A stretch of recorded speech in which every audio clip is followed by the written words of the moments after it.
여러분 안녕하세요. 기간조입니다.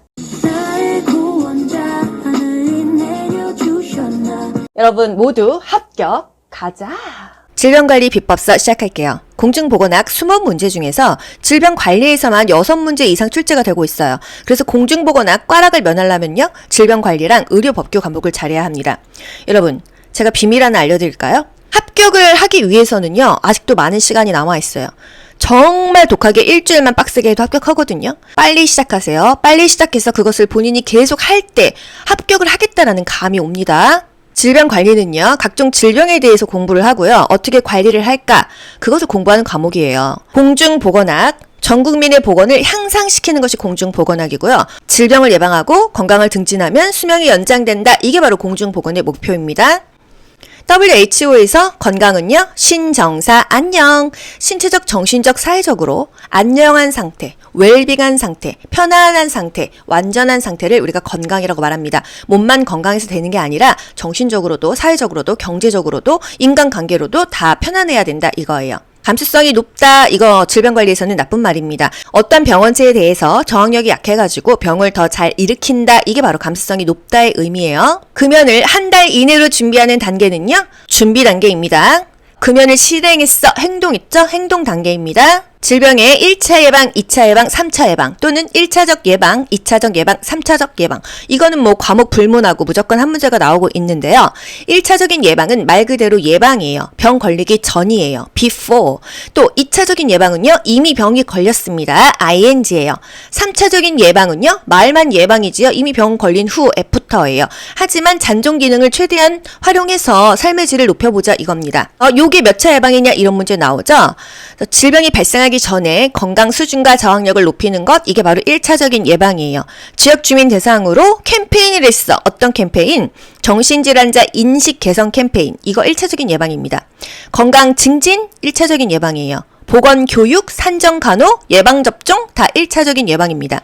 그런데 건강 검진, 집단 검진, 검진하는 거 1차적일 것 같죠? 아니에요. 검진을 해서 조기 발견하자. 이미 어떤 병이 있어요. 하지만 질병을 조기에 발견하고 조기에 치료하자. 이게 2차적인 예방의 목적이에요. 질병을 조기에 차단해서 원래의 건강 상태를 되찾자. 그러면 성인의 건강 검진은요? 이건 그냥 2차적 예방으로 보셔야 됩니다. 1차적인 게 아니에요. 노인을 대상으로 치매 선별 검사를 실시한다. 이것도 무조건 2차적인 예방입니다. 흡연 학생을 상담했어. 이미 담배 폈으니까 2차적인 예방이라는 거예요. 3차적인 예방, 잔존 기능을 최대화하려는 노력이 필요하다. 후유증을 최소화한다. 재활, 사회복귀, 재적응, 물리치료, 정신질환자의 사회복귀, 직업훈련이다 하면은요, 사회복귀라는 말이 들어가 있기 때문에 3차 예방입니다. 직전 국시에 3차 예방이 나왔죠? 질병을 일으키는 3대 요인은 병원체, 환경, 숙주입니다. 병원체가 바이러스 또는 균이 되겠고요. 환경은 주변 환경이 되겠습니다. 숙주는 그 사람 또는 면역 상태가 되겠는데요. 가족 중에서 한 명이 코로나 바이러스에 만약에 걸렸다고 가정해 보자고요. 같이 밥 먹고 같이 화장실 써도요, 누구는 옮고 누구는 옮지 않아요. 그 이유가 뭘까요? 면역 상태가 다르면요, 질병이 걸리지가 않아요. 병원체 환경이 같아도 그 사람이 건강하거나 면역력이 좋으면은 병이 안 걸리는 겁니다. 그래서 질병을 일으키는 3대 요인은요, 이 모든 것이 다 아다리가 맞아야 병이 걸리는 거예요. 병원체, 환경, 숙주, 모든 환경이 다 맞아야지 안 걸릴 수가 있다. 그래서 우리는 면역력을 높여야겠죠. 감염병은요, 병원체가 인체 내로 침입해서 증식을 해요. 그래서 병을 일으키는 게 감염병입니다. 어떤 병이 생기면은요, 피검사를 했을 때 백혈구 숫자가 굉장히 증가되어 있어요. 백혈구는 식균 작용을 합니다. 균을 잡아먹는 거죠. 그래서 내 몸에 염증이 있다 하면은요, 백혈구 수치가 굉장히 올라가 있습니다. 감염병의 발생 양상, 국가고시에 나왔던 거, 세계적 발생, 범발생적 발생, 범유행적 발생, 같은 말이에요. 전 세계적으로 퍼진다? 코로나가 전 세계적으로 퍼졌었잖아요. 세계적인 발생이었다는 거. 산발적인 발생, 흩어질 산이죠? 산재 기억나시죠? 가루약. 여기저기서 발생하는 거, 뜨문뜨문 생기는 게 산발적이고요. 주기적으로 발생하는 것은요, 몇 년마다 유행이 있는 것입니다. 백일해가 주기적으로 발생한대요. 감염병의 전파 경로, 공기 전파, 비말 전파, 경구 전파 이런 거는 저는 암기하라고 말씀드리고 싶지는 않네요. 패스하시고요. 감염병 관련 용어, 이거는 법규랑도 겹치죠? 현성 감염자. 현성은요, 나타날 현이에요. 명백하게 질병에 이환되어 있는 사람이 현성 감염자 또는 환자입니다. 병원체가 증식하는 능력 뭐죠? 감염력이에요. 증식하는 능력 하면은 감염력으로 연결하시고요. 심각한 임상 증상과 장애를 일으킨다. 동력입니다. 결핵 환자. 확실한 게 환자죠? 임상적 특징이 나타나고 양성으로 확인된 경우가 결핵 환자이다. 잠복결핵 감염자.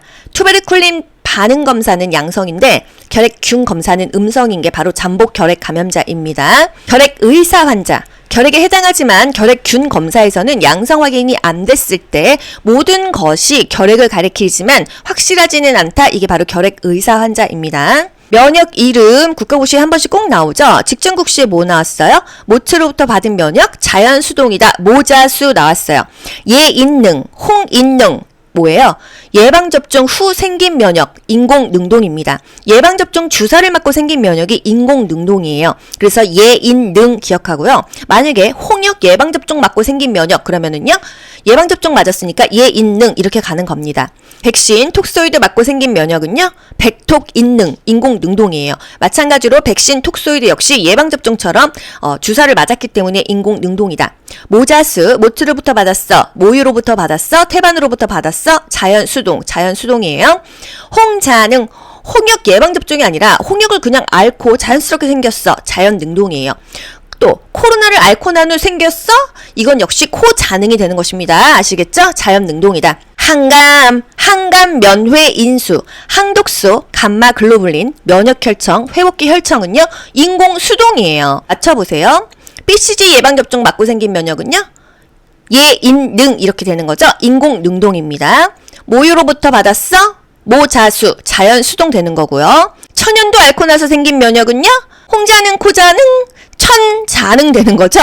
자연능동입니다. 아시겠죠? 그 병을 앓고 나서 생기는 것은요. 자연능동이고요. 예방접종을 맞았어? 인공능동입니다. 단 주사는 맞았는데 항독소 감마글로불린 면역혈청 회복기 혈청이라면 항감면회는 인수 인공수동이라는 거예요. 코로나 바이러스 감염증 예방접종 후에 얻게 되는 면역은 코인능 인공능동 면역입니다. 문제 B형 간염 보균자인 산모가 낳은 아이에게 B형 간염 면역 글로불린을 주사했을 때 아이가 얻게 되는 면역은 항감 면회 인수 인공수동이다. 이렇게 갑니다. 가족 중 결핵 환자가 있을 때 신생아 BCG 접종 시기는 출생 즉시. 원래는 1개월 이내에 맞추면 되는데 가족 중에 결핵 환자가 있기 때문에 출생 당일날 맞춘다. 예방접종에서 MMR은요, 홍유풍이에요. 홍역, 유행성 이하선염, 풍진이죠. MMR은요,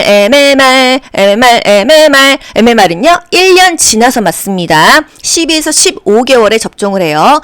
그래서 2, 4, 6개월에 맞는 접종하고 많이 섞어 놓잖아요. MMR은 홍유풍이다. 1년이 지나야 맞는다. 디탭은요, 디파백, 디프테리아, 파상풍, 백일해가 되겠어요. 이 백일해가 P 또는 AP 둘 다 됩니다. 예방접종에서 태어나자마자 맞아야 되는 거 B형 간염이죠. 문제, 생후 2개월 된 아이에게 예방접종을 해야 되는 감염성 질환은 2, 4, 6개월에 뭐 맞죠? 디탭 맞아요. 디탭은 디파백, 디프테리아, 파상풍, 백일해 맞고요. 또 B형 헤모필러스 인플루엔자, 또 결핵, 폴리오, 폐렴구균 다 맞거든요. 여기에 MMR만 안 섞여 있으면 됩니다. 바이러스성 감염병, A형 간염, B형 간염, C형 간염. A형 간염은요, 먹어서 걸려요. 오염된 음식물에 의해서 전파된다. 식기를 구별하고 음식을 같이 먹지 않는다. 일단 밥 먹은 그 식기를요, 설거지하고 끓이는 게 아니라 끓인 후에 씻으래요. B형 간염, C형 간염은요, 혈청성 간염이에요. 수혈이나 오염된 주사기, 성접촉으로 옮습니다. C형 간염은 유사 에이즈라고도 한다. 홍역, MMR 백신으로 예방할 수가 있다. 전구기, 발진기, 회복기가 있는데 카타르기 하면은 전구기예요. 코플릭 반점 하면은 전구기, 카타르기다. 이 전염성이 제일 강한 시기가 카타르기이다. 홍역 유행시, 홍역은 원래 홍유풍, MMR 12에서 15개월에 접종을 맞죠? 하지만 홍역이 유행이야. 그러면 모터를 1년 기다려요. 좀 더 일찍 맞는다. 백신을 가속 접종한다. 언제? 6개월에서 11개월에도 맞을 수 있다. 유행성 이하선염 볼거리죠. 합병증으로 사춘기 이후에 불임이 올 수 있다. 풍진, 임신 초기에 감염이 됩니다. 태반을 통해서 감염되죠. 풍진이 생기면요, 엄마가 풍어를 읊어도 아기가 못 들어요. 뚱뚜둥뚱뚱. 못 듣는 거 태아 귀머거리 또는 난청이다. 수두가 치킨팍스래요.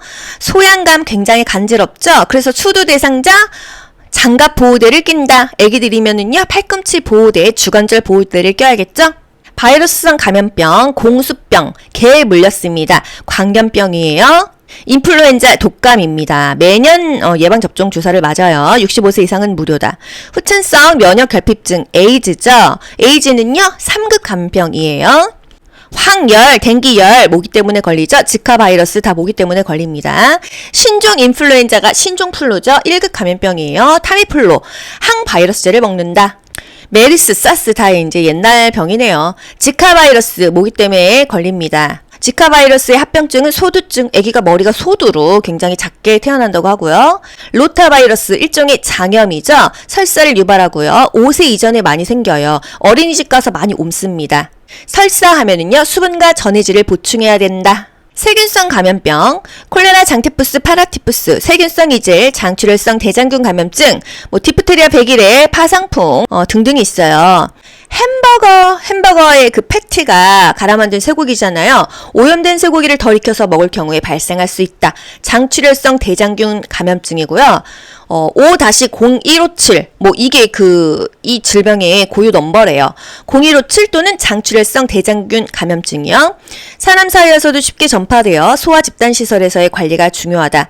디프테리아는요. 남리동의 메두사야 보디마라. 디프테리아 1급이죠. 디프테리아가 걸리면은 목 안에 두꺼운 막이 형성돼서 이 기관을 절개해야 된대요. 그래서 기관 절개술 세트가 필요하다. 요게 또 세트로 갑니다.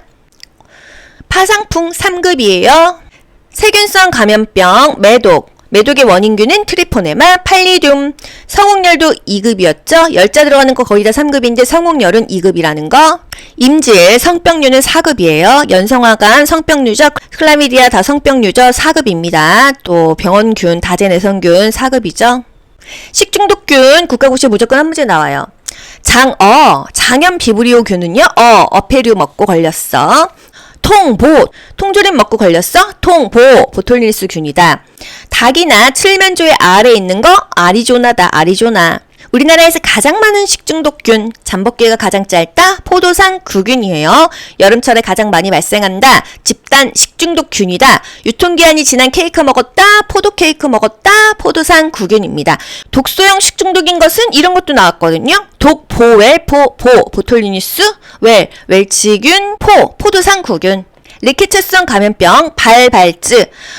이게 크게는 쥐새끼, 또 세분화하면은요, 발진 티푸스 리케차는 이 때문에 생깁니다. 전쟁 때 머리니도 많고 몸에 이가 많았어요. 발진열은요, 쥐벼룩이에요. 쥐벼룩. 쯔쯔가무시는요, 찐득이입니다. 찐득이. 감염된 털 찐득이의 유충에 물려서 감염된다. 찐득이 하면은 쯔쯔가무시로 연결하셔야 돼요. 직전국시에 쯔쯔가무시가 나왔어요. 발진열 쥐벼룩, 요거 하나 외울게요. 발진열 쥐벼룩. 그러면은 쯔쯔가무시는 찐득이었잖아요. 그러면은 발진 티푸스는 2로 연결하세요. 발진열 쥐벼룩. 강간산패, 강가 지역에서는 간흡충, 간디스토마가 있다. 산가 지역에서는 페디스토마, 폐흡충이 생긴다. 이게 바로 그 지역의 풍토병이에요. 그 지역의 바람과 흙으로 인해서 생기는 병, 풍토병입니다. 회충, 오염된 손과 파리를 매개로 경구 감염이 된다. 우리나라에서 가장 감염률이 높은 거 회충이다. 요충, 야간에 똥구멍이 가려워 항문 주위에서 산란을 해서 간지럽다. 요충입니다. 오염된 흙이를 맨발로 다녔어. 12지장충, 구충이 생겨요. 오염된 쇠고기, 장출혈성 대장균 감염증 0157 말고요. 오염된 쇠고기 먹고 걸리는 거 무구조충증, 이거는 기생충에 관련된 질환이에요. 아까는 식중독균이었잖아요. 질트리코모나스 질염, 제사상병이라고도 한다. 결핵에 감염된 소의 우유만 먹어도 결핵에 걸린다.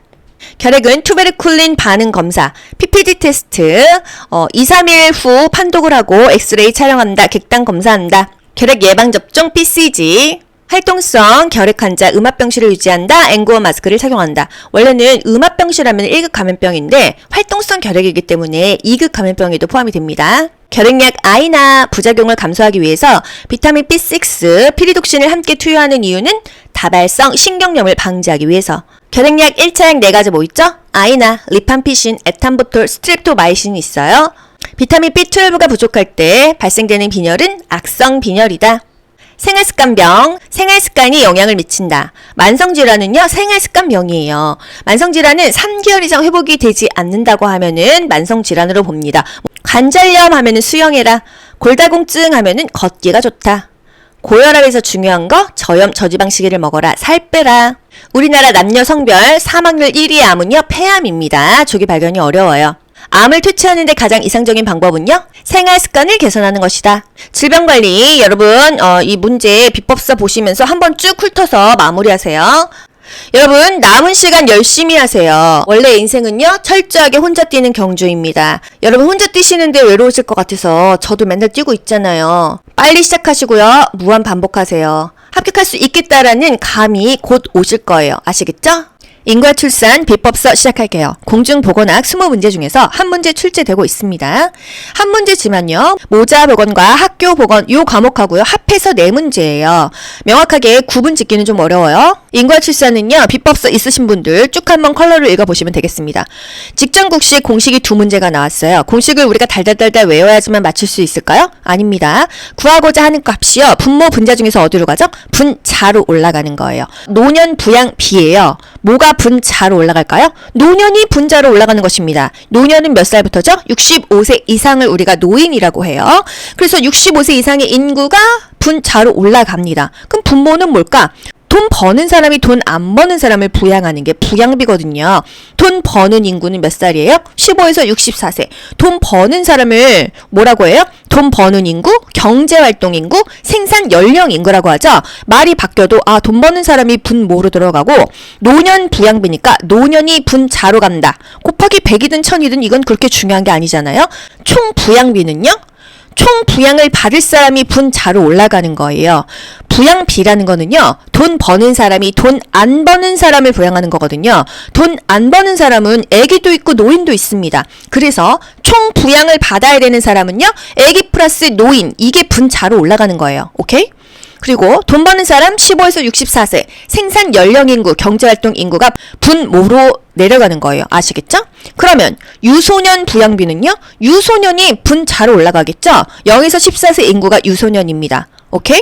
노령화 지수는요, 말 그대로 노령, 고령이 분자로 올라갑니다. 고령은요, 65세 이상이겠죠? 그런데 여기서는 또 분모가 달라져요. 분자만 알아도 보기에서 답 찍으실 수 있습니다. 아시겠죠? 모성 사망률은요, 모성이 사망한 수가 분자로 올라가면 되겠죠? 분모는요, 그 당해 가임기 여성의 수 분의 모성이 사망한 수 이렇게 들어갑니다. 곱하기 100이든 1000이든 만이든 그건 중요하지 않고요. 구하고자 하는 값이 분자로 올라간다는 공식을 기억하세요. 부양비, 총 부양비는 돈 버는 사람 분의 돈 안 버는 사람이었잖아요. 총 부양비가 높을수록 경제적 부담이 크다. 2분의 4는 2죠? 2분의 6은 3이죠? 2분의 10은 5죠? 분자가 클수록 점점 더 그 값이 커집니다. 그래서 총 부양비가 높을수록 경제적 부담이 크다. 노인 인구가 증가할수록 당연히 노인 부양비가 증가한다는 거. 총 부양비는 생산 연령 인구에 대한 비생산 연령 인구의 비이다. A에 대한 B, 이 중에서 뭐가 분자로 가고 뭐가 분모로 가죠? A에 대한 B는요, A분의 B입니다. 구하고자 하는 값이 항상 분자로 가는 거예요. A에 대한 B는요, A분의 B예요. 노령화 지수가 높다는 거는 노인 인구가 증가해서 노년 부양비가 증가된다는 뜻이다. 총 부양비가 높을수록 돈이 많이 드니까 경제 발전에 어려움이 따른다. 유소년 부양비는 개발도상국이 높다. 노년 부양비는 선진국이 높다. 노령화 지수는 노인 인구가 많다는 뜻이고 노인 부양비도 많다는 뜻이다. 노령화 사회일수록 총 부양비가 높다. 총 부양비가 높을수록 경제 발전이 어렵다. 돈이 많이 드니까. 인구 피라미드 구조, 여기서 한 문제가 꼭 나옵니다. 사실 인과 출산은요, 여기서 한 문제 나오는 경우가 가장 많아요. 유소년이 많다? 피라미드형이죠. 노인이 많다? 항아리형이에요. 유소년 인구와 노인 인구가 같다? 종형입니다. 돈 버는 인구가 전체 인구의 50% 이상이다. 60%다. 70%다. 80%다. 90%다. 돈 버는 사람이 많다?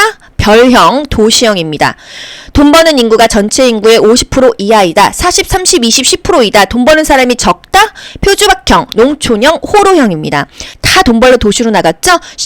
돈 벌지 않는 노인들만 많죠? 이게 바로 농촌형, 표주박형, 호로형이에요. 같은 말을 아셔야 돼요. 같은 말로 문제에 나오기 때문이죠. 정확하게 말하면요, 두 배를 넘는다, 두 배가 된다, 두 배에 미치지 못한다 이런 말이 있습니다. 여러분 이렇게 알면 너무 헷갈리시니까 아기가 많다, 유소년이 많다, 피라미드형으로 가시고요. 노인이 많다 하면은 항아리형, 아기랑 노인이 똑같다, 종형 가시고요. 돈 버는 사람이 많다, 별형. 비법서 쭉 한번 읽어보세요. 인구 피라미드 구조 또는 피임 문제 하나 나올 수 있는데요. 피임은요, 피임 효과는 좋고 일시적이어야 되고, 만약에 아기를 갖고 싶으면은 언제든지 임신할 수 있는 게 피임의 이상적인 조건인 거예요. 먹는 피임약, 경구용 피임약입니다. 세계적으로 가장 많이 사용되고 있어요. 간단하니까요. 매일 먹는 게 귀찮아서 그렇지 그냥 뭐 간편은 합니다. 피임의 원리는 배란을 억제한다는 거, 콘돔, 성병을 예방할 수 있다. 자궁내 장치 루프라고 합니다. IUD. 루프를 끼는 경우는요, 아기를 출산하신 분들에게 루프를 권하지 아가씨에게는 권하지 않아요. 피임의 원리는 착상을 방지하는 것입니다. 수정은 되었어도 착상까지 일주일 걸리잖아요. 착상을 방지하는 그런 효과가 있어요. 모유 수유 중에도 사용할 수 있겠죠. 경구 피임약을 먹으면 모유 수유하기 좀 그렇잖아요. 아기가 어린 경우에 또 임신하지 않고 연년생으로 낳지 않고 터울 조절을 할 수가 있다는 거죠. 월경주기법, 기초체온법, 오기노식법, 날짜 피임법, 영구적인 피임법 등이 있습니다. 비법서로 쭉 한번 읽어보세요.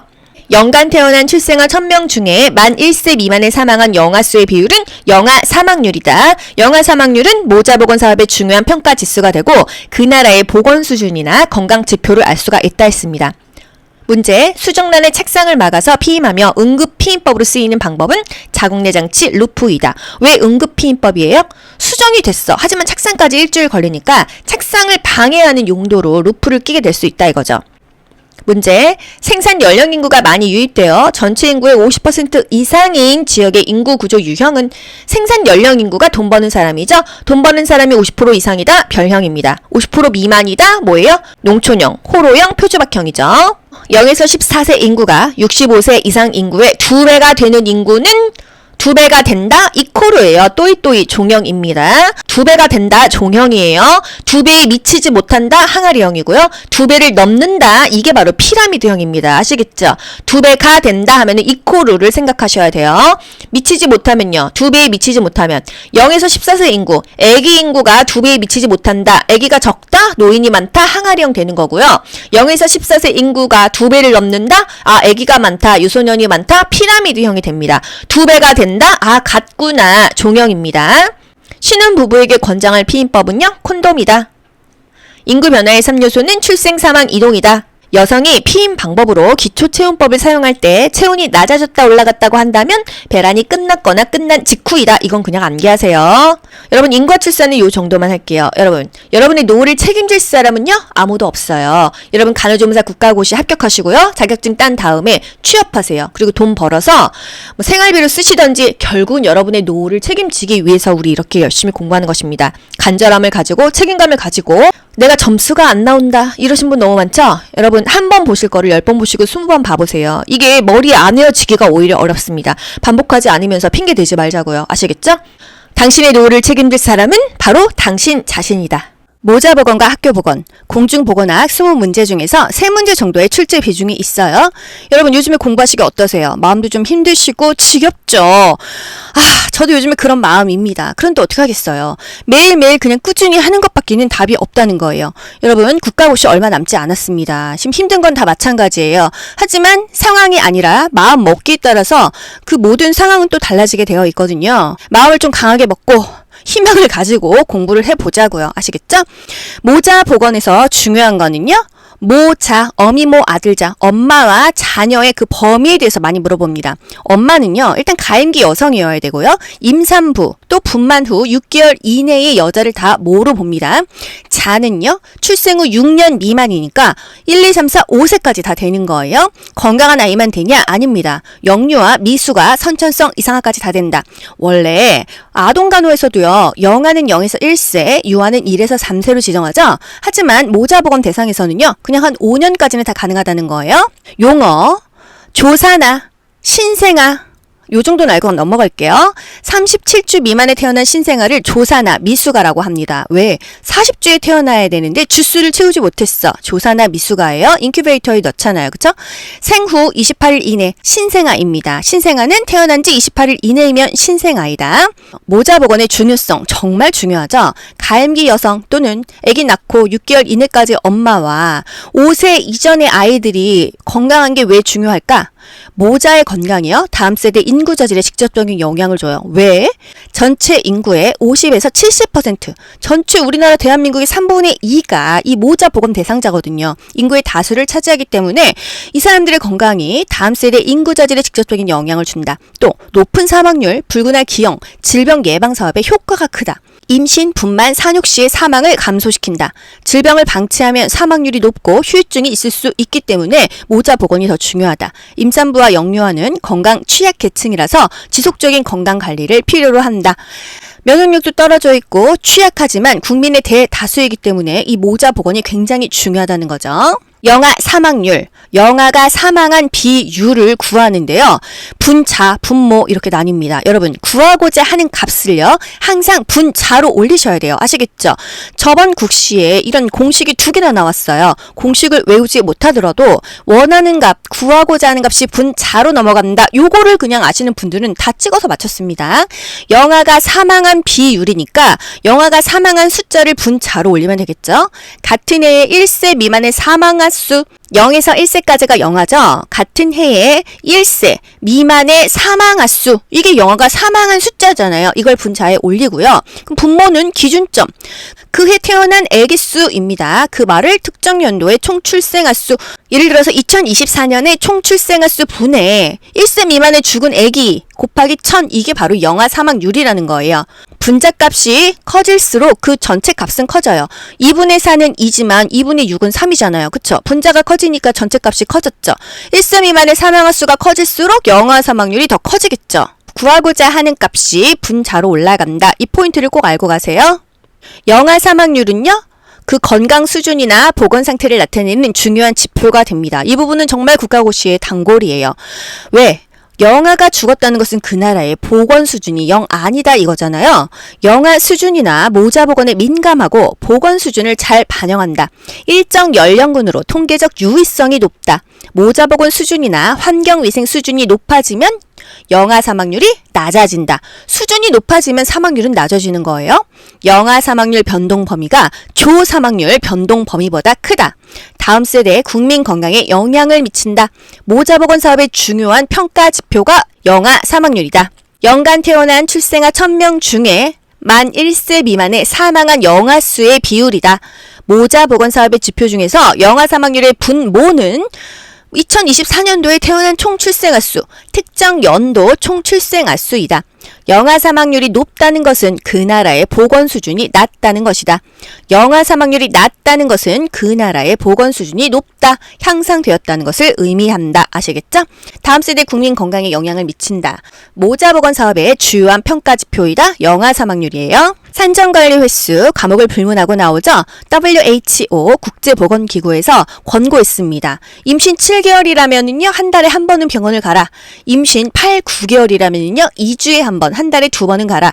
막달 임신 9, 10개월에는요 매주 가라. 한 달에 4번 가라. 이걸 권고하고 있는 거예요. 산욕기 분만 후 6에서 8주가 산욕기죠.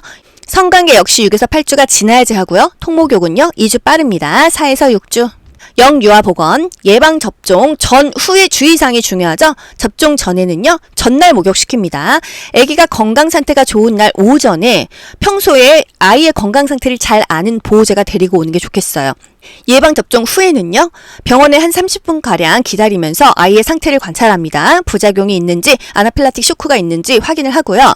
귀가하고 나서도 3시간 정도는 주의 깊게 봐야 된다. 접종 당일은 목욕시키지 않습니다. 선천성 대사 이상 검사.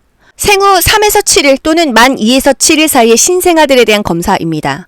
이상자를 조기 발견해서 정신지체화 발생을 예방하기 위한 수단으로 쓰이는 모자 보건 사업의 일환이에요.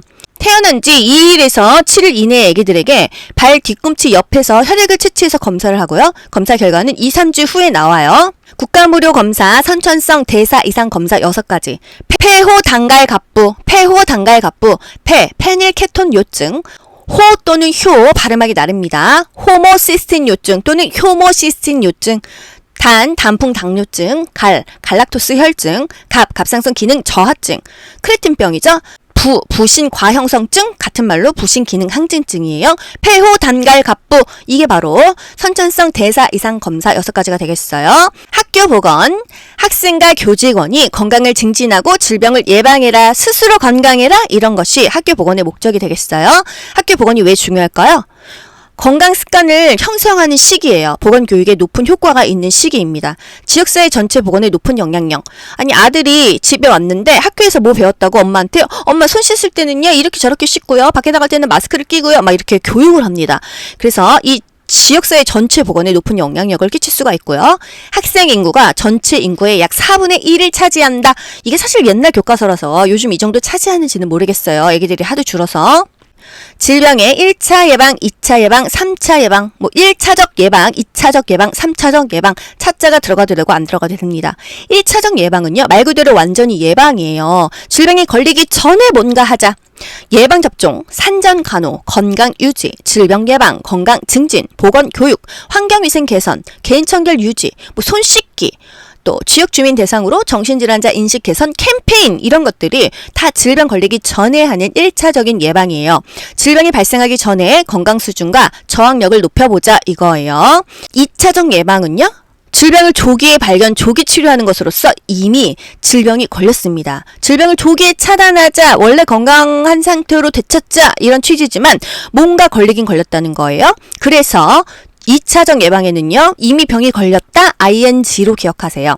조기 치료, 조기 검진, 조기 진찰, 조기 발견, 또 성인의 건강 검진은요, 2차적인 예방입니다. 건강을 증진하자, 이거는 1차적인 예방이지만요, 건강을 검진하는 것은 2차적인 예방이에요. 예를 들어서 조기 발견하기 위해서 건강 검진, 집단 검진을 했다?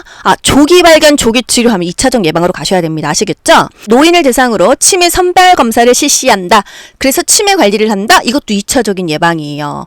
3차적인 예방은요, 잔존 기능을 최대화하려는 노력입니다. 이미 병이 걸렸어. 치료 후에 남은 장애와 기능을 회복해서 신체적, 정신적 후유증을 최소화하자, 이거예요. 3차적 예방은요, 잔존 기능을 최대화하려는 노력. 아무리 병에 걸렸지만 치료 후 남은 장애와 기능이라도 회복해서 사회도 복귀하고 재적응도 하고 물리치료도 하고 후유증을 최소화하게 재활을 해보자, 이겁니다. 부적응 학생의 재적응, 합병증의 최소화, 기능 부전의 최소화, 뇌졸중 환자의 재활, 사회복귀, 물리치료, 이런 말이 나오면은요, 3차적 예방으로 가세요. 건강검진, 조기 발견, 조기 치료, 집단 검진은요, 2차적 예방입니다. 모자보건 사업의 중요성이 강조되는 이유는 모성과 아동의 건강은 다음 세대의 국민 건강에 영향을 미친다. 문제, 보건사업에서 모자보건이 차지하는 비중이 큰 이유는 사망률이 높고 후유증이 평생 지속되기 때문에 모자보건이 차지하는 비중이 크다. 모자보건 사업이 중요한 이유는 다음 세대 인구 자질에 영향을 미친다. 지속적인 건강관리와 질병 예방 사업의 효과가 크다.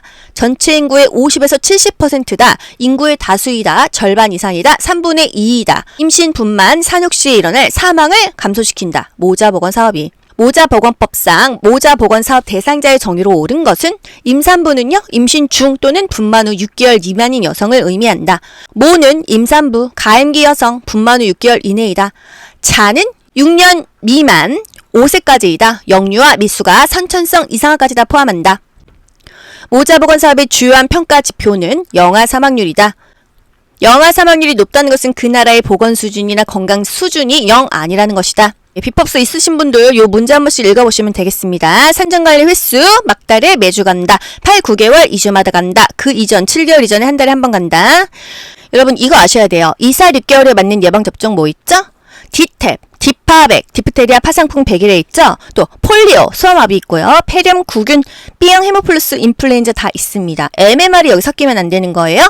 MMR은 홍유풍, 홍역, 유행성 이하선염, 풍진이 되겠습니다. 정상 신생아의 선천성 대사 이상 검사의 적정 시기는요, 만 2에서 7일 이내죠. 생후 48시간 이후 7일 이내다 이런 문제 나왔고요. 선천성 대사 이상 검사가 뭐냐 이런 거 나왔죠. 생후 만 2에서 7일 또는 3에서 7일 사이에 신생아들에 대한 검사이다. 이상자를 조기 발견해서 정신 지체를 예방한다. 요 정도 알고 갈게요. 시험 막판에는요. 가장 중요한 것이 내 마음을 관리하는 일입니다. 아시겠죠? 지역사회보건, 공중보건학 20문제 중에서 4문제 정도의 출제 비중이 있습니다. 나는 반드시 합격한다. 세뇌하고 확언하세요. 여러분 모두 합격, 가자. 지역사회 간호, 지역사회라는 것의 뜻을 알아야 돼요. 일정 지역에 모여 사는 사람들, 그 동네 사람들일 수도 있고요. 관심이 비슷한 사람들, 예를 들어서 부동산방, 주식방, 또는 귀간주처럼 간호조무사 공부방, 이런 것들이 지역사회라는 거죠. 비슷한 건강 문제를 가진 사람들도 지역사회라고 할 수가 있다. 지역사회는 모두를 포함한다. 지역사회 보건의 목표는요, 간호를 제공하고 보건교육을 실시해서 스스로 건강 문제를 해결할 수 있도록 향상시켜주는 것입니다. 지역사회 간호사업 중에서 가장 우선순위가 높은 것은 감염병 또는 영아 사망률처럼 다수의 지역 주민에게 영향을 미치는 문제들이 되겠어요. 지역사회 간호사업은요, 가족이 기본 단위가 됩니다. 주민의 적극적인 참여가 필요하고요. 지역 주민 다수에게 영향을 주는 것이 우선순위에 가요. 그래서 예를 들어서 코로나 지역 주민뿐만이 아니라 전 세계에 영향을 줬었죠. 이런 감염병이 우선순위로 갑니다. 장기 요양급여에 3가지가 있어요. 재가급여, 시설급여, 특별현금급여. 여기서의 급여는요, 월급이 아니에요. 서비스나 혜택으로 바꾸셔야 됩니다. 재가급여, 집에서 받는 서비스, 시설급여, 시설에서 받는 서비스, 특별현금급여. 특별히 집에서도 아니고 시설도 아닌데 돈을 받는 게 특별현금급여가 되겠습니다. 재가급여의 5가지 있을 집 가죠. 집에서 받는 서비스에는 5가지가 있다. 방, 주단, 방문 요양, 방문 목욕, 방문 간호, 주야간 보호, 단기 보호가 있어요. 요양보호사가 집으로 찾아와서 대상자의 신체 활동을 도와주고 가사를 도와주는 것이 바로 방문 요양이고요. 방문 목욕 설비를 갖춘 장비를 가지고 이동 목욕을 해주는 거예요. 일정 시간 동안 장기 요양 기간에 보호하는 거 주야간 보호고요. 일정 기간 동안 보호해주는 거 단기 보호입니다. 주야간 보호는요, 길 가면서 간판 보이죠? 데이케어 센터입니다. 아침 8, 9시에 아빠가 이제 그 차를 타고 가요. 오후 4, 5시에 돌아오십니다. 일정 시간 동안만 장기 요양 기관에서 보호하고 교육을 해주고 있고요. 단기 보호는요, 일정 기간 동안 장기 요양 기관에서 교육도 하고 훈련도 제공해 주는 거예요. 국가고시에 맨날 나오는 거 일정 시간 하면은 주 야간 보호로 가시고요. 일정 기간 하면은요, 이 기간의 기를 딱 빼서 단기 보호라는 것을 아셔야 돼요. 방문 간호는요, 의사의 지시에 따라라는 말이 키워드입니다. 의사라는 말이 나와야 방문 간호가 되는 거고요. 방문 간호조무사 자격 요건은요, 자격증 따고 3년 경력이 있어야 됩니다. 플러스 교육을 받아야 되는데 어떤 교육? 보건복지부 장관이 지정한 교육기관에서 어느 정도 교육을 이수해야 된다. 시설급여에는요, 규모에 따라서 2가지로 나뉩니다.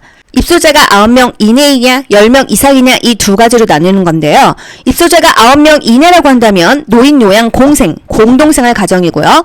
입소자가 10명 이상이다 100명이다 하면은요, 노인 요양 시설입니다. 우리가 알고 있는 요양원이죠. 9명 이내일 때는요, 굉장히 소규모로 가족처럼 지낼 수가 있는 장점이 있다. 10명 이상이라고 한다면 요양원이 되겠습니다. 특별현금급여에는 BBB 3가지가 있어요. 가족 요양비, 특례 요양비, 요양병원 간병비, 섬이나 벽지 등 외진 지역에 장기 요양 기관이 부족할 거 아니에요. 이럴 때는 가족으로부터 이런 상당한 서비스를 받았을 때 돈을 주겠다. 이게 바로 가족 요양비입니다. 우리가 알고 있는 내가 요양보호사 따서 부모님 케어했을 때 돈 받겠어. 이거는 가족 요양비예요? 아니에요. 그것은 가족 요양급여입니다. 급여. 문제. 다음 노인장기 요양보험의 재가급여 중에서 뭐에 해당하는가? 의사, 한의사 또는 치과 의사의 지시에 따라 하면 딱 나와야 돼요. 의사의 지시에 따라 방문 간호예요. 의사의 지시가 없으면요, 우린 간호를 할 수가 없습니다. 어떤 사유로 일주일간 집을 비워야 할 때 일정 기간이구나. 이 기간의 기를 빼서 단기 보호구나. 이렇게 바로 그냥 키워드로 하셔야 됩니다. 아시겠죠? 지역사회 정신간호, 정신건강은요, 정신적인 질병에 걸려있지 않아야 되고요, 만족스러운 인간관계, 그것을 유지해 나갈 수 있는 능력을요, 정신건강이라고 합니다. 외상 후 스트레스 장애, PTSD, 야, 나 그런 말 하지 마. 나 PTSD와 이런 말 우리 많이 하죠? 생명을 위협할 정도의 극심한 스트레스를 경험하고 나서 발생하는 심리적인 후유증이 되겠어요. 신체적으로 학대받았어? 데이트 폭력 있었어? 그럼 남자만 보면은 막, 도망가고 싶고, 심각한 교통사고가 있었어요. 또는 자연재해 후유증, 성폭행 후에 정신적인 후유증이 있었다 하면은요, 외상 후 스트레스 장애, PTSD를 겪을 수가 있다. 방어기제의 유형이 국가고시에 꼭 한 문제씩 나옵니다. 제가 말하는 거 뭔지 한번 맞춰보세요. 현실을 거부함으로써 현실 관련의 정신적인 고통을 피해보고 싶어하는 것, 부정입니다. 부정. 알코올 중독 환자가 나는 술은 마셔도 술로 인한 문제는 없어요. 부정하는 거예요. 과도한 억압의 결과로 자신의 욕구와 반대되는 생각이나 태도가 나타난대요. 시어머니를 미워하는 며느리가 시어머니가 집으로 오잖아요? 오히려 극진히 대접해요. 그리고 뒷담화합니다. 미운 놈 떡 하나 더 주는 게 바로 반동 형성이에요. 반동 형성. 반발심을 갖는다. 그 반으로 생각하시면 되겠습니다. 요거는 비법서로 한번 쭉 읽어보세요. 해리 국가고시 2번 나왔습니다. 직전에 한번 나오고요. 2020년 상반기에 나왔었어요. 받아들이기 어려운 인격의 일부가 자아의 통제를 벗어나 하나의 독립된 인격으로 행동하는 것, 정서적 고통을 피하기 위해서 개인의 성향이나 정체감을 일시적으로 분리하는 것. 이렇게 보면 어렵지만요. 우리 드라마에서 나오잖아요. 해리성 인격장애 있는 여주인공 많이 있었잖아요. 다중인격이다, 이중인격이다. 지킬 박사와 하이드처럼 낮과 밤이 다른 그런 인격체다 하면은요. 해리성 정체감 장애, 해리가 되겠습니다. 문제, 6개월 전 큰 사고로 가족을 잃은 사람이 다음과 같은 증상으로 일상생활에 심각한 문제가 발생하고 있다. 어떤 정신장애냐? 외상 후 스트레스 장애, PTSD가 되겠습니다. 기분 장애는 우울증, 양극성 장애, 조현병, 순환 감정 장애, 범불안 장애 등이 있어요. 우울증은요, 의욕 저하, 우울감, 약물 치료해야겠죠? 조울증이 양극성 장애입니다. 조증과 우울증이 교대로 나타나고 있어요. 또 조현병 환자들 사고 많이 내죠. 범불안 장애, 6개월 이상 지속적으로 불안하면은요, 이게 범불안 장애입니다. 질병의 1차적 예방, 2차적 예방, 3차적 예방, 이 지역 사회에서도 나옵니다. 과목별로 다 나오잖아요. 일단 예방접종 1차적 예방이죠. 산정간호, 건강 증진 1차적 예방이에요. 캠페인 1차적인 예방입니다. 일단 병이 걸리지 않아서 순수한 예방 목적으로 하는 것은 1차적 예방밖에 없어요. 2차적 예방, 3차적 예방은요. 말이 예방이지 이미 병이 걸린 상태예요. 아시겠죠? 하지만 질병을 조기에 발견하고 조기 치료하자. 이게 바로 2차적인 예방이 되겠고요. 3차적인 예방은 그냥 어떻게 쓸 수 있는 기능이라도 써야지. 재활하고 사회 복귀하고 재적응하고 물리치료해야지. 이런 의미입니다. 잔존 기능을 최대화하려는 것입니다. 원상복귀는 어렵죠. 치료 후 남는 장애와 기능을 회복한다. 후유증을 최소화한다. 정신질환자 사회복귀 직업훈련 3차예요. 사회복귀, 또 뇌졸중 환자의 재활 3차예요. 합병증의 최소화, 부적응 학생의 재적응 3차 예방이 되겠습니다. 정신재활 프로그램, 질병의 3차적인 예방이죠. 문제, 퇴원 후 환자들이 모여 서로의 고통을 이해하고 경험을 공유하는 모임이 뭐냐? 자조 집단입니다. 스스로 도와주는 게 자조, 셀프 헬프 그룹이라는 거예요. 술을 끊는 모임, 도박을 끊는 모임, 마약을 끊는 모임, 이런 것들이 자조 집단이 되겠습니다. 반영, 날씨가 덥고 공부하기 싫어 죽겠네. 날씨도 덥고 공부하기 싫겠구나. 이렇게 대상자가 나타낸 느낌이나 그 내용을요, 말을 조금 바꿔서 다시 표현해 주는 게 반영이에요. 반영. 대상자가 말한 사건에 동반하는 감정을 강조했다. 이런 거 한번 쭉 읽어보세요. 지역사회 간호요원의 역할, 조정자, 간호제공자, 대변자, 상담자, 관찰자, 변화의 촉진자, 교육자, 평가자 역할이 있습니다. 지역사회를 대신해서 그들의 입장에서 의견을 제시해서 권리를 찾을 수 있도록 도와주는 것은요, 대변자, 옹호자의 역할이다. 알선자, 지역 주민들의 다양한 요구를 여러 분야와 접촉하여 의뢰를 한다. 보건진료 전담 공무원은요, 간호사 조산사 면허를 가진 사람만 가능합니다. 보건복지부 장관이 실시하는 교육을 받은 사람들이에요. 지역사회 간호활동, 가정 방문이요, 대상자에게 가장 효과가 큽니다. 우리 집까지 공무원들이 찾아와가지고 뭔가 해주면은요, 효과가 굉장히 크겠죠. 가정 방문의 우선순위. 전염병 환자 집 먼저 갈까요? 전염병 아닌 집 먼저 갈까요? 비전염병 환자 집 먼저 갑니다. 감염 방지를 위해서 감염병은 맨 마지막에 가는 게 바로 가정 방문의 순서예요. 요거 진짜 국가고시 잘 나오잖아요. 신생아, 임산부, 성병 환자, 결핵 환자 순이다. 방문 간호 지시서에 따라 서비스를 제공한다. 방문 간호는 장기 요양 보험의 재가급여 서비스에 해당한다. 방문 간호조무사 자격 요건이요. 3년 경력 플러스 보건복지부 장관이 인정한 교육을 이수해야 되는 사람이다. 가정 방문의 우선순위는요. 비전염성 환자가 먼저이다. 전염을 방지하기 위해서. 간호조무사의 가정 방문 활동의 목적은 가족을 단위로 한 건강관리이다. 대상자를 하루에 모두 방문하고자 할 때 마지막으로 방문해야 되는 대상자는 결핵 환자이다. 감염병 환자이다. 가정 방문 활동과 비교하여 건강관리실 활동의 특징은 동일한 문제가 있는 대상자들과 경험을 공유할 기회가 많다. 가정 방문은요, 일일이 그 병 걸린 사람들 집을 방문하는 거고요. 건강관리실은요, 그 사람들이 건강관리실로 오는 거예요. 동일한 문제가 있는 대상자들이 커뮤니티를 형성할 수 있겠죠? 경험을 공유할 기회가 많다는 장점이 있습니다. 지역사회 보건, 요번에 좀 되게 러프하게 그냥 훑었는데요. 저번에 비법서 영상과 좀 병행해서 보세요. 의료법규 비법서 시작할게요. 여러분 어떤 생각하고 계시나요? 나는 반드시 합격한다. 내가 생각한 대로 이루어지잖아요. 내가 단언한 대로, 확언한 대로 이루어지는 거 알고 계시죠? 우리 법규는요, 공중보건학 20문제 중에서 각 파트별로 한 문제씩 출제가 되고 있습니다. 6문제 정도 나오고 있어요. 의료법, 감염병, 정신건강 증진법, 결핵예방법, 구강보건법, 혈액관리법. 이 법들의 목적은요, 결국 국민들이요, 건강을 유지하고 증진해라, 건강해져라. 이게 이 모든 법들의 목적이 되겠어요. 의료법의 목적은요, 모든 국민이 수준 높은 의료 혜택을 받을 수 있도록 규정하는 것이다. 의료기관은 총 10종이 있다. 의원급의 4종, 병원급의 6종이 있어요. 4종에는요, 의원급이죠? 의원급은 뭐예요? 병상이. 입원 병상이 29개 이하면 의원급입니다.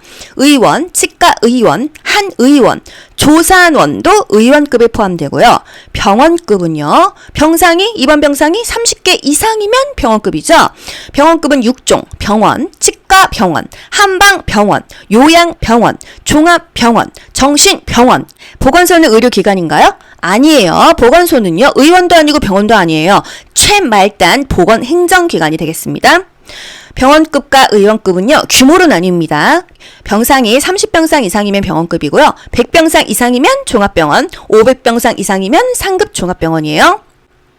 간호간병 통합서비스. 요즘 웬만한 병원은요, 거의 다 간호간병 통합서비스입니다. 간호와 간병을 통합적으로 서비스해주는 거예요. 보호자에게 너무 좋겠죠? 보호자가 없는 병원, 즉 간호사와 간호조무사가 한 팀이 되어서 환자를 돌봐준대요. 기간이 그렇게 길지는 않습니다. 간호사, 간호조무사, 간병 보조인이 한 팀이 돼서 환자를 돌보는 거 간호간병 통합서비스라는 거. 검안서는요, 사람이 죽었다 이거예요. 그러면 의사급에서만 가능합니다. 의사, 치과의사, 한의사가 검안서를 떼줄 수가 있고요. 우리 의료인은요, 의사와 간호사죠. 거기 조산사가 포함이 되는데, 조산사는 사산 진단서는 뗄 수 있지만 검안서는 뗄 수 없다 이거예요. 그럼 사산은 뭐죠? 사산은 사람이 죽은 게 사산이 아니에요. 엄마가 임신했는데 아기가 4개월이 넘은 상태에서 죽어서 나왔어. 이게 사산이고요. 출산할 때 태아가 이미 엄마 뱃속에서 죽어서 나왔어. 이게 사산입니다. 사람이 죽은 게 사산이 아니고요. 태아가 죽어서 나온 것이 사산입니다.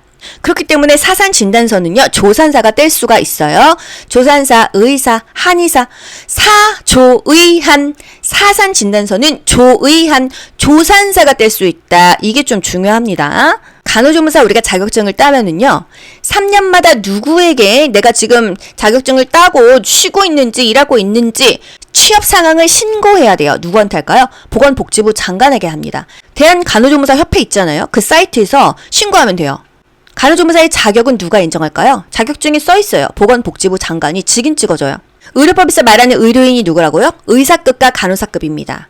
간호조무사는 의료인이 아니에요. 의사는요, 의사, 치과의사, 한의사가 바로 의사급이고요. 간호사는 간호사와 조산사입니다. 조산사는요, 역시 간호사만 조산사가 될 수 있어요. 간호사로서 조산 수습 과정을 마친 자가 바로 조산사이다. 기록의 보존 기간 10년, 5년, 3년, 2년 보존해야 되는 게 뭐가 있을까요? 의사급에서 보존해야 되는 거 10년 보관합니다. 진료기록부, 수술기록부, 예방접종 후 이상 반응자 명부, 혈액관리 업무 10년 보관해야 돼요. 처방전은요? 데스크에서 나눠주죠? 2년 보관합니다. 진단서는요? 3년 보관해요. 그럼 나머지 엑스레이, 간호기록부, 조산기록부, 환자 명부는요? 5년 보관하는 거예요. 의사급에서 가지고 있는 거 10년이다. 간호사, 조산사, 방사선사, 임상병리사, 직원들이 가지고 있어야 되는 거 5년이다 기억하시고요. 처방전이 2년입니다. 의료실비 거의 2년 내에 신청해야 되잖아요. 처방전에 진료 코드 있어요. 그래서 2년이다 이렇게 생각하세요. 신고 보고 체제. 아래에서 위로 신고하거나 보고하고요. 위에서 아래로 명령을 하달합니다. 장관 아래 청장 있고요. 청장 아래 시도지사가 있어요. 시도지사가 없는 지역은요. 세종시, 제주도 요런 데는요. 시장이 없고요. 세종시에는 특별자치시기 때문에 특별자치시장이 되겠고요. 제주도는 특별자치도라서 특별자치도지사 이렇게 이름만 바뀝니다. 큰 맥락은요. 시도지사예요. 그 아래는요. 시장, 군수, 구청장이에요. 서울시죠. 그 아래 성북구청장, 동대문 구청장 이렇게 세분화되는 거죠. 그 아래는요. 보건소장이 있습니다. 이렇게 명령을 하더라고요. 또 감염병 환자가 일반 의원이나 병원에 왔어요. 그러면 소속된 의사에게 보고합니다. 소속된 의사는요. 의료기관의 장에게 보고하죠. 의료기관의 장이 누구예요? 대표 원장이겠죠. 그 사람은 보건소장 또는 청장에게 보고하는 거예요. 감염병 요표 중요하죠. 증상이 나타났다 현성 감염자입니다. 그리고 확실하다 환자예요. 감염력은요. 병원체가 숙주에 침입해서 알맞은 기간에 자리 잡고 증식하는 능력이 감염력입니다. 혈액 의사 환자, 이 의사가요. 닥터예요? 아니죠. 내 의사다 이런 거 아닙니다. 해아를 의, 같을사. 마치 진짜 결핵 같아 보이는데 이게 결핵 의사 환자입니다. 모든 게 다 그냥 결핵 같아. 그렇지만 조금 어느 부분이 확실하지 않아. 이게 긴가민가 하는 게 결핵 의사 환자예요. 결핵에 해당하지만 결핵 균검사에서는 양성 확인이 안 된 자 또는 음성인 자 이렇게까지 말할 수 있습니다. 임상적, 방사선학적 또는 조직학적 소견상 결핵에 해당하지만 결핵 균검사에서는 양성으로 확인되지 않은 자가 결핵 의사 환자예요. 모든 의료법은요. 계획은 5년마다 합니다. 감염병 환자 명부 3년 보관하죠. 예방접종 이상 반응자 명부 10년 보관합니다. 감염병의 기본 계획, 웬만한 기본 계획은 다 5년마다 계획한다고 했어요. 구강 실태조사 몇 년마다 계획할까요? 9실3, 3년마다예요. 어떤 법의 모든 계획은 5년마다인데 구강 실태만 3년이기 때문에 국가고시에 나왔었죠. 9실3, 구강 실태조사는 3년마다 한다는 거. 역학조사하는 목적은요. 원인을 규명하는 것입니다. 감염병 1급, 2급, 3급, 4급 감염병이 있어요. 1급 감염병은요. 즉시 신고해야 됩니다. 2, 3급은요. 24시간 이내에 하루 이내에 신고해줘야 되고요. 4급 감염병은 7일 이내에 신고합니다. 전파 가능성 그러면 2급 감염병이고요. 계속 감시해야 된다. 3급 감염병이에요. 표본 감시 4급 감염병이에요. 이 키워드를 암기하셔야 됩니다. 1급 감염병은요. 생물 테러 감염병, 치명률, 음압격리, 높은 수준의 격리가 필요하다. 갑작스럽게 국내에 유입됐다. 유행이 예견돼서 긴급하다. 이게 바로 1급 감염병입니다. 1급 감염병 초성 암기할게요. 남리동의 메두사야 보디마라 페탄크 신신. 남리동의 메두사야 보디마라 페탄크 신신. 이게 보기 5개 중에 섞여 나오면은요. 이 초성이 아닌 것을 찝어내실 수 있어야 돼요. 남아메리카 출혈열, 리프트밸리열, 동물 신종플루, 에볼라입니다. 메두사야, 메르스, 두창, 사스, 야토, 보디마라, 보톨리늄 독소, 디프테리아, 마버그, 라사열, 페탄크, 페스트탄저, 크리미안 콩고, 신종 감염병 증후군, 신종 인플루엔자. 이게 바로 1급 감염병이에요. 신종 인플루엔자가 뭐죠? 신종 플루입니다. 2급 감염병, 구독자분께서 요거 이제 이렇게 암기하면 어떻냐 댓글 주셨었는데, 우리 2월에 결혼하자 그랬어요. 2급 감염병은요, 결핵, 홍역이 2급 감염병입니다. 그리고 A형 간염과 성홍열도 2급 감염병인데요. 웬만한 열자 들어가는 병은 거의 다 3급인데, 성홍열, 고양이 혓바닥, 딸기형, 요거는 2급이라는 거. 3급 감염병은요, 웬만한 병이 다 들어가 있어요. 에이즈, B형 간염, C형 간염, ABC죠. A형 간염은 2급입니다. 3급입니다. 3급이 아니에요. 여기서의 A는 A형 간염이 아니라 에이즈입니다. 에이즈, B형 간염, C형 간염, 또 개에 물리면 공수병 생기죠? 우리 쥐 때문에 걸리는 거 발발증, 발진 티푸스, 발진열, 쯔쯔가무시. 이게 털에 붙은 찐득이에요. 이것도 국시에 나왔죠? 또 렙토스피라증, 들쥐 때문에 생긴다. 요런 거 다 3급입니다. 모기 때문에 생기는 거 3급이죠. 일본 뇌염, 말라리아, 황열, 댕기열, 지카 바이러스 다 모기 때문에 생기는 거 3급 감염병이에요. 열자 들어가는 거 다 3급인데 성홍 열만 2급이라는 거. 4급 감염병은요, 유행 여부를 조사해서 표본 감시를 해야 돼요. 매독, 독감, 성병류가 다 4급이고요. 기생충 4급입니다. 우리 다제 내성균, 다양한 약제를 먹어서 내성이 생겨가지고 약발이 안 받는 거, 항생제에 거의 내성 생긴 게 병원 감염증이거든요. 이런 것들 다 4급이라는 거 굵게 가세요. 벌칙. 많이 있어요. 그래서 한번 추려드려 볼게요. 비법서 읽어보시고요. 혈액 매매 행위 55입니다. 55가 뭐예요? 5년 이하의 징역을 가든지 5천만 원 이하의 벌금을 내라 이거예요. 둘 중에 하나만 택해라 이거죠. 33은요? 3년 이하의 징역 또는 3천만 원 이하의 벌금. 1은요? 1년 이하의 징역 또는 1,000만 원 벌금 내라 이거예요. 환자 비밀 누설했어. 혈액 환자든 정신질환자든 환자의 비밀 누설한 거는요. 33이에요. 여기서 요양보호사 자격증 있으신 분 헷갈리지 마세요. 요양보호사에서는요. 대상자의 비밀 누설하면은요. 2예요. 그런데 간호조무사는요. 33이거든요. 그래서 환자 비밀 누설했다 하면은요. 33으로 가세요. 정신질환자에게 노동 강요하잖아요. 33입니다. 격리 거부했어? 치료 거부했어? 1이고요. 내가 지금 전염성 결핵 환자인데 나 백화점에서 근무하는 사람이야. 이래서 그냥 일 나갔어요. 1입니다. 전염성 결핵 환자가 업무 종사 정지 또는 금지 의무를 위반했으면 1이 되는 것입니다. 최근 국시에 뭐 나왔어요? 태아 성관별 행위 금지잖아요. 몇 개월 이후부터 알려줄 수 있죠? 8개월 이후부터 알려줄 수 있어요. 이거 알려주면은요, 벌칙 2입니다. 정신건강 증진 및 정신질환자 복지 서비스 지원에 관한 법률. 정신질환자여도 인간다운 삶을 영위하자 이겁니다. 정신질환자가 누구죠?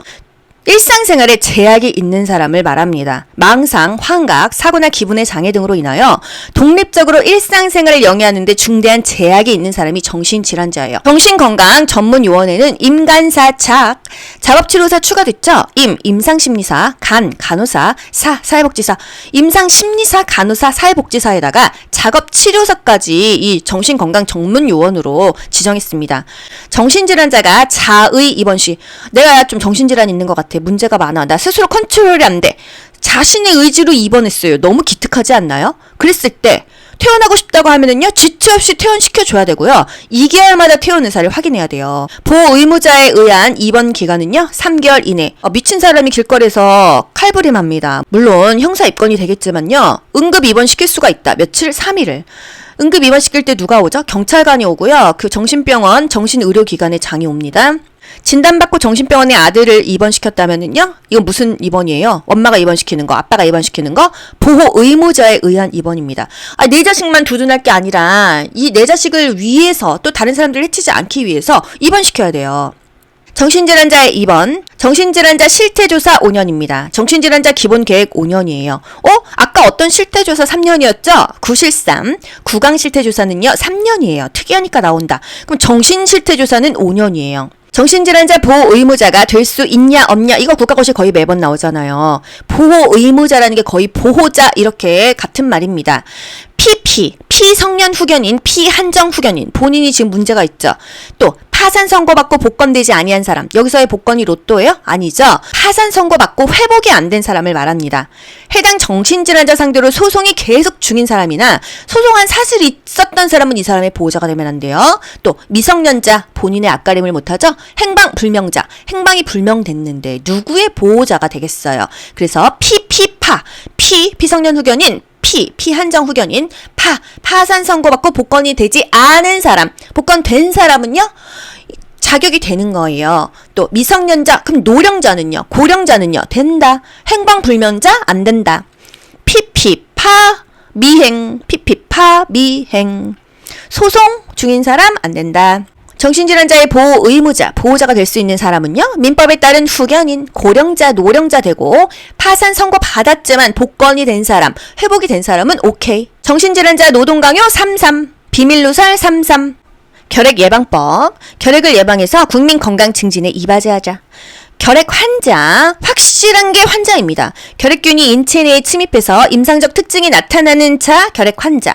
결핵균 검사에서도 양성으로 확인된 자, 결핵 환자예요. 또 결핵 의사 환자. 임상적으로 방사선학적으로 조직학적인 소견상 결핵에는 해당하지만 결핵균 검사에서는 아직 양성으로 확인이 안 됐어. 이게 바로 의사 환자. 모든 게 결핵 같아 보이는데 뭔가 조금 미비한 게 결핵 의사 환자고요. 잠복 결핵 감염자. 잠복되어 있다는 거죠. 결핵 감염 검사는 양성이야. 그런데 균 검사는 음성이야. 이게 잠복입니다. 구강보건법. 국민의 구강질환을 예방하고 국민의 구강 건강을 증진해라. 5년마다 기본 계획을 수립하고요. 구실삼 실태조사, 구강 실태조사는 3년마다 합니다. 영유아 구강보건 계획, 모든 계획은 5년마다인데 영유아, 임산부, 건강에 취약하죠? 매년 한다, 1년마다 한다, 국가고시에 맨날 나옵니다. 수돗물 불소 농도 조정 사업, 수돗물에 불소를 타가지고서는 충치를 예방해라, 치아 우식증을 예방해라 이거예요. 불소 도포의 횟수는요, 6개월에 1회. 치과 정기 검진의 횟수는요, 6개월에 1회죠. 매일 1회 양치할 때 불소용액 양치에 필요한 농도는 충치 안 생기려고 불소 넣어서 양치하는데요. 이 농도가 중요합니다. 매일매일 한다고 하면은요, 0.05%로 불소를 넣고요. 일주일에 한 번만 한다면은요, 0.2%로 넣습니다. 0.05가 커요? 0.2가 커요? 여러분 0.2가 크잖아요. 일주일에 한 번 할 때는 0.2고요. 매일매일 한다면 더 작게 0.05입니다. 혈액관리법, 혈액을 관리해라. 부적격 혈액, 최근 국시에 나왔습니다. 체열 시 또는 체열 후에 이상이 발견된 혈액이 뭐냐? 여러분 이거 맞춰보세요. 체열 시 또는 체열 후에 이상이 발견된 혈액이다. 혈액 제제로서 보건복지부령으로 정하는 혈액 또는 혈액 제제가 뭐냐? 이상이 발견된 혈액이 바로 부적격 혈액입니다. 어떤 이상이 발견됐을까요? A, B, C, TB, ALT, A, 에이즈, B, B형 간염, C, C형 간염, T, 인체 T 림프 영양성 바이러스 검사라고 해서요. 백혈병 검사입니다. V, VDRL, 매독 검사죠. ALT가요, 간 기능 검사입니다. 이거 제가 초성 그냥 어떻게 그냥 어거지로 만든 거예요. 부적격 혈액, A, B, C, TB, ALT, 에이즈, B형 간염, C형 간염, 인체 T 림프 영양성 바이러스 검사, 백혈병, 또 VDRL, 매독이죠. 또 ALT, 간 기능 검사에서 뭔가 부적격하다 하면은요, 이 피는 누구한테 수혈하면 안 된다. 부적격 혈액 폐기 전까지 어떻게 해요? 겉면에 그 사실이나 사유를 굉장히 크게 기재를 해야 되겠고요. 부적격 혈액을 폐기 처분하지 않거나 폐기 처분 결과를 보건복지부 장관에게 보고하지 않았을 때는요. 벌칙이 2입니다. 헌혈자에게서 체열 부작용이 나타나면요. 혈액원은 지체 없이 적절한 조치를 한다. 사망했어 지체 없이 신고하고요. 특정 수혈 부작용의 신고 기간은 보름 15일 이내이다. 이런 거 비버스 좀 꼼꼼하게 읽어보세요. 지금 다 찝진 않을게요. 지금 의료법규는 핵심을 모르시는 분들이 너무 많아서 제가 이것저것 다 찝으면 너무 헷갈리시니까 진짜 중요한 것만 찝어드립니다. 근데 비법선 좀 읽어보셔야 돼요. 체열 전 건강진단, 피 뽑기 전에 문진시진 촉진한다. 헌혈하잖아요. 이 사람이 건강한지, 피 뽑고 나서 문제가 없을지, 이 피를 써먹을 수 있을지에 대해서 체크하는 거죠. 활력증후는 모든 건강을 체크하는 기본이에요. 혈압, 체온, 맥박, 호흡 이런 거 보겠죠. 또 체중을 측정해서요. 여자는 45kg 이하면 피 안 뽑고요. 남자는 50kg 이하면은 피 안 뽑습니다. 또 뭐 이제 빈혈 검사도 한다. 최근 경향 요 부분은요. 여러분 제가 전에 만들었던 비법서에서 설명을 해드렸어요. 요거 비법서로 읽어보시고요. 요 파트 중요한 거 다 몰아놨으니까 여러분이 꼼꼼히 읽어보시기 바랍니다. 결핵 예방법상 의료기관에 소속된 의사가 결핵 환자를 진단했다. 누구에게 보고하냐? 소속된 의사면은요. 페이닥터잖아요. 의료기관의 장에게 보고한다. 의료기관의 장은 소속이 안 돼 있어요. 자기가 오너이기 때문에 이 사람은 보건소장이나 청장에게 보고한다. 구강보건법상 치아 우식증의 발생을 예방하기 위해서 상수도, 정수장 또는 수돗물 저장소에서 불소화합물 첨가시설을 이용해서 수돗물의 불소 농도를 적정 수준으로 유지 조정하는 사업은 한마디로 문제가 뭐예요? 수돗물 불소 농도를 조정하는 사업이 뭐냐? 수돗물 불소 농도 조정 사업이잖아요. 그죠? 여러분 비법서 꼼꼼하게 읽어보시면서 의료법규는 마무리하시고요. 요 부분 달달달달 하면은요. 사실 뭐 6문제 중에서 최소 4-5개는 맞습니다. 여러분 한 번 들어선 몰라요. 반복해서 내 것으로 만드시고요. 나는 반드시 합격한다. 확언하고 세뇌하세요. 아시겠죠?